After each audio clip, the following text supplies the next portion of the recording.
Hello, नमस्कार दोस्तों, राधे राधे। एक बार फिर आप सभी तमाम लोगों का हमारे इस वीडियो में स्वागत है। उम्मीद करती हूँ आप स्वस्थ होंगे, मस्त होंगे, अपना और अपनों का ख्याल रख रहे होंगे। एक लड़का अपने बहन के घर से वापस लौट रहा था, तभी बीच रास्ते में बाइक सवार दो व्यक्ति आते हैं, उससे बातचीत करने लगते हैं। और वो लड़का भी अपनी बाइक से ही था, अपनी बाइक से ही अपनी बहन के यहाँ गया था और वो बाइक चला रहा होता है। तभी पीछे से बाइक सवार दो व्यक्ति आते हैं, पहले उससे बातचीत करने की कोशिश करते हैं। उसके थोड़े ही देर बाद उसके ऊपर गोलियों की बौछार करने लगते हैं। एक के बाद एक कम से कम 7-8 गोलियां उसके ऊपर चलाते हैं और वो वहां से चले जाते हैं। जब वह लड़का बाइक से गिर जाता है तो आसपास के लोग उसके पास आते हैं और पता करने की कोशिश करते हैं कि लड़का कहाँ से है और इसका नाम पता। तो पता चलता है कि यह लड़का बिहार के मोतिहारी जिले से है। उस पते पर वहाँ के जो आसपास के लोग होते हैं वो सूचित करते हैं उसके परिजनों को। उसके घर से के परिवार वाले आते हैं, उसकी पत्नी आती है, गांव वाले आते हैं और सब उसी लाश के पास आकर बैठ जाते हैं और वह धरना देने लगते हैं कि जब तक उसके पति के कातिल को ढूंढ कर लाया नहीं जाएगा, तब तक वो उस लाश को वहां से उठने नहीं देगी। पुलिस मौके पर पहुंचती है। पुलिस उसकी पत्नी को समझाती है कि हम आपको आश्वासन देते हैं कि 72 घंटे से ज्यादा समय नहीं लेंगे, हम इतने ही घंटे में कातिल को पकड़कर आपके सामने लाएंगे। जब बातचीत होती है उसके परिजनों से, उसकी पत्नी को समझाया जाता है, तो करीबन 3 घंटे के बाद उसकी पत्नी तैयार हो जाती है और उस डेड बॉडी को पुलिस के हवाले कर देती है। पुलिस ले जाती है और ले जाने के बाद पोस्टमार्टम वगैरह होता है और फिर पोस्टमार्टम होता है और उसके बाद वह लाश उसके परिजनों को दे दी जाती है। अब पुलिस ने तो कह दिया था कि पुलिस ने तो बोल दिया कि हम 72 घंटे में इस पूरे केस को सॉल्व कर लेंगे, लेकिन पुलिस के लिए भी ये सॉल्व करना आसान नहीं था, क्योंकि अब पुलिस को भी कारण नहीं पता है कि क्यों इसका मर्डर किया है, किसने किया है। बस उनको एक तरीका पता है कि हाँ, कैसे किया गया है। इधर उसकी पत्नी लगातार पुलिस पर दबाव बनाई थी कि नहीं, मेरे पति के कातिल को ढूंढो, और गांव वालों का अलग से दबाव था पुलिस के ऊपर। तो पुलिस अपना काम तेजी से करती है। पुलिस के हाथ में कुछ ऐसे सबूत लगते हैं, पुलिस भी अचंभित हो जाती है, क्योंकि जो हत्या की गई थी, हत्या उसके किसी परिजनों के द्वारा ही की गई थी। जब यह नाम बाहर निकल कर आता है तो पुलिस भी काफी ज्यादा शॉक्ड हो जाती है और उसके बाद पुलिस अपनी तरफ से कार्रवाई शुरू करती है। तो आइए हम लोग जानते हैं कि पूरी घटना क्या है, कैसे घटित हुई। और यह घटना 16 सितंबर 2025 की है, जब अमोद कुमार यादव, जिनकी उम्र है 28 वर्ष और ये बिहार के मोतिहारी जिले के रहने वाले हैं। ये अपने गांव से अपने बहन के घर ये अपने घर से अपनी बहन के घर के लिए निकलते हैं और जब अपनी बहन के घर से लौटकर आ रहे होते हैं, तभी रास्ते में इनकी हत्या कर दी जाती है। हत्या इनके ऊपर बाइक सवार दो व्यक्तियों ने की और हत्या करने के बाद वो बाइक सवार वहां से भाग गए। अब पुलिस इस केस की तहकीकात कर रही थी, तो पुलिस अब कहां से इस केस की तहकीकात करना शुरू करे। तो उसने सबसे पहले जो अमोद कुमार यादव थे उसकी सीडीआर निकाली।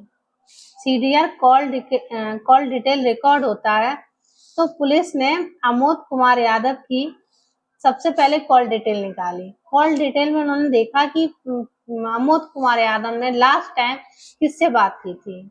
जब उन्होंने देखा कि लास्ट टाइम उसकी बात उसकी पत्नी से ही हुई है, तो पत्नी से ही हुई है, तो पुलिस पत्नी को बुलाती है और उससे पूछताछ करती है। तो पत्नी, जिनका नाम सोनी कुमार यादव है, वो बताती हैं कि हाँ लास्ट टाइम मेरी बात उनसे हुई थी, मैंने उनसे पूछा था कि आप कितने टाइम तक घर आओगे, इसी संबंध में मैंने उनको फोन किया था।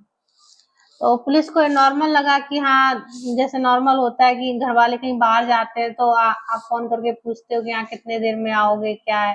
तो पुलिस को अभी इस बात पर शक नहीं हुआ, लेकिन पुलिस ने सोनी कुमार यादव से कहा कि तुम अपना मोबाइल नंबर यहाँ दर्ज करा के जाओ।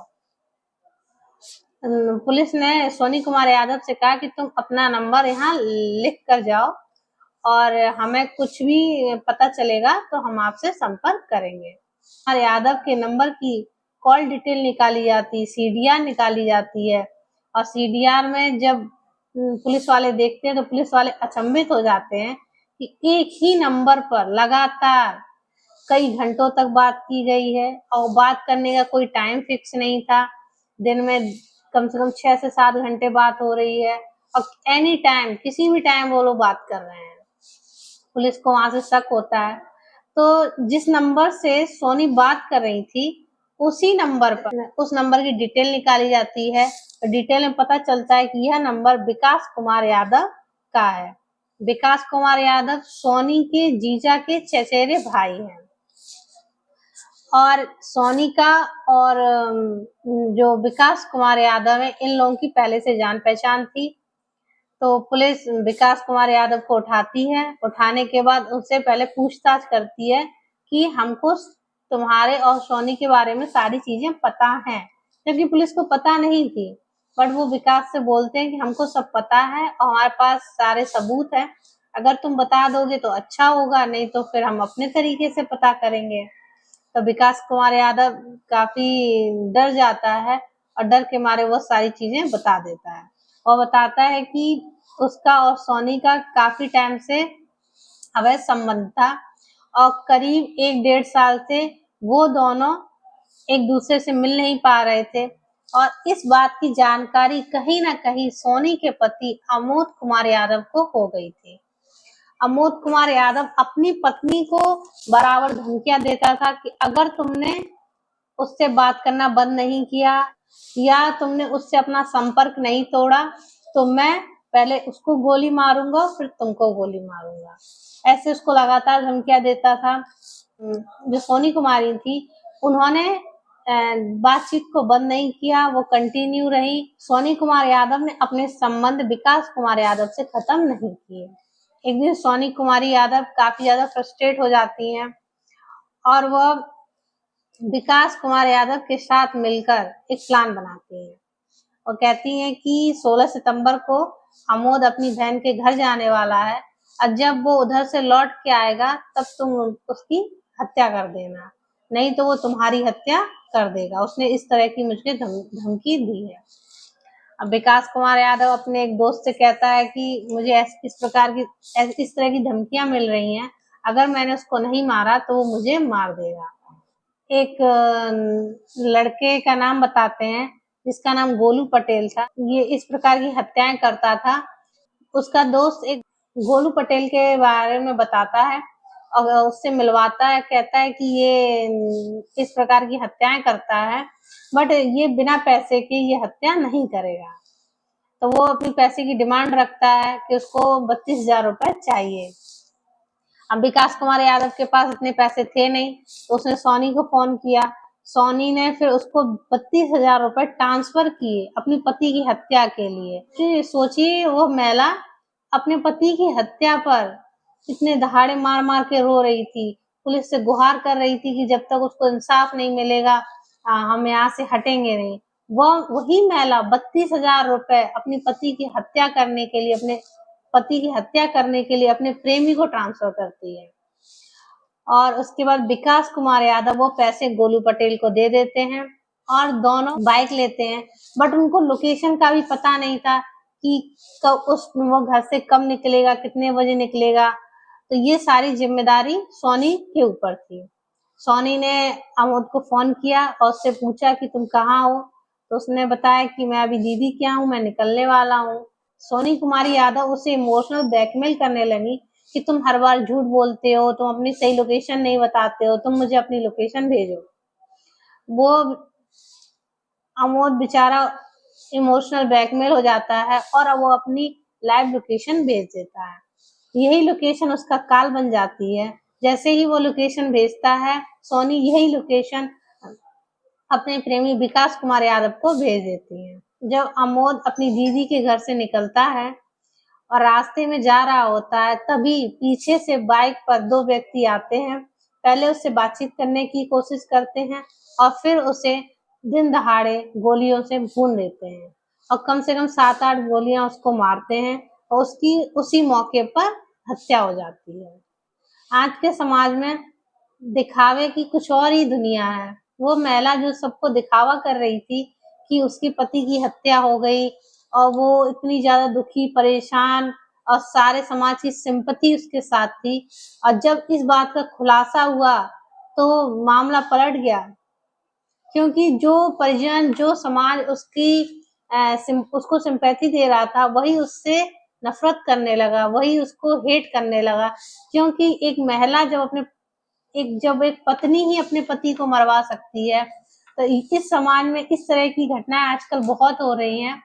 मेरा इस कहानी को सुनाने का उद्देश्य यही रहता है कि जो समाज में घटनाएँ घटित हो रही हैं, उन घटनाओं के बारे में आप जानें, अपने परिवार में देखें कि हमारे परिवार में कोई ऐसी कुछ इस तरह की चीज़ें तो नहीं हो रही हैं।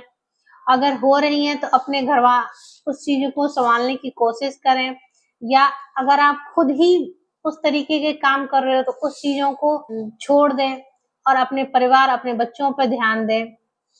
क्योंकि अब बताइए वो महिला उसने अपने पति की हत्या करा दी, अब वो भी जेल में है, उसका प्रेमी भी जेल में है और उसकी एक 3 साल की बच्ची भी है, उसका क्या कसूर इन चीज़ों में?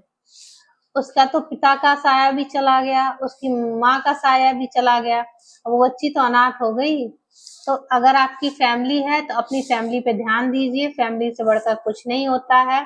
तो बस जब मैं इस तरह की घटनाएँ देखती हूँ या सुनती हूँ तो मुझे ये लगता है कि मेरे पास एक माध्यम है, इस माध्यम से मैं आप लोगों को बता सकूँ कि आपके परिवार में या आपके आस-पास अगर इस प्रकार की चीज़ें हो रही तो आप उस पे ध्यान दें, आप सावधान रहें। क्योंकि आप आजकल जब अपनी पत्नी पे आप किसी भरोसा नहीं कर सकते हैं। आप भरोसा कर सकते हो सिर्फ़ आप अपने पर भरोसा कर सकते हैं।